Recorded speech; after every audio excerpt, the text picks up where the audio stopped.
Sonia, last one on this question. Where would you take this answer? Well, the choices we make with our money have power beyond the impact on our own lives. I think most of us get this. Many of us take care in our product choices, sometimes even boycotting companies we perceive as unethical. Many of us make choices every day with our personal behavior to try and live in a more environmentally sustainable way. I've been interested in responsible investing for years, since I realized this power our money and choices have extends to our investment choices too. To my way of thinking, power comes with responsibility. Just as I would not want to drink coffee or eat chocolate that was harvested exploiting slave labor, or wear conflict diamonds or fast fashion that puts people's lives at risk, I would be concerned about investing in companies that profit from the same. Any broad index investor is profiting from these practices, probably unknowingly, and they probably wouldn't like it if they did know.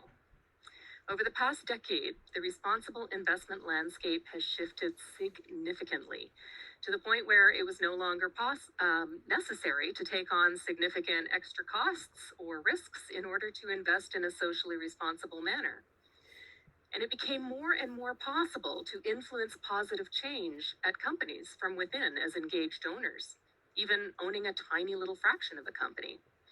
So I began to extend my conversations with clients about aligning their investments with their values, and not just their strict financial objectives, to everyone, not just to those who had clearly articulated ethical principles or environmental goals, for example.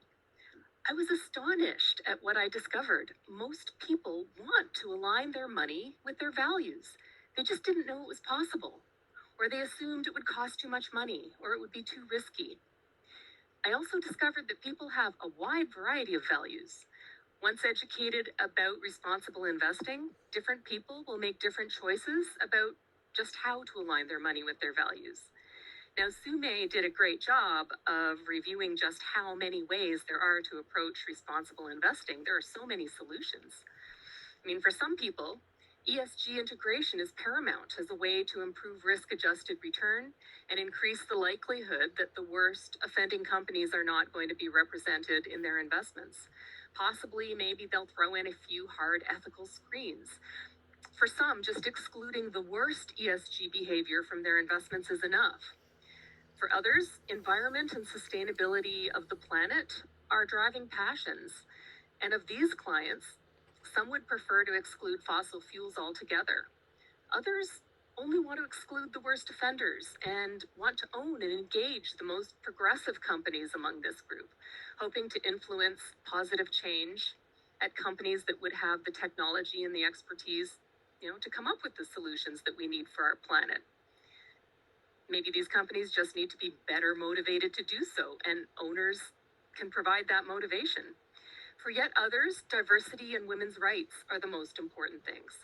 And they want to be involved in pushing companies to include more women and other diverse groups other than white straight men in senior management and board positions. The point is, one shoe definitely does not fit all when it comes to responsible investing. So in my practice, I have focused on really trying to understand what it means to each of my individual clients when it comes to responsible investing. This is a process. It involves questioning and education. Then I advise investment solutions that align with the particular values we've pinpointed as being the most important. Now, over time, as we review the impact of investor choices, and as the landscape of responsible investment opportunity changes, we need to review on an ongoing basis.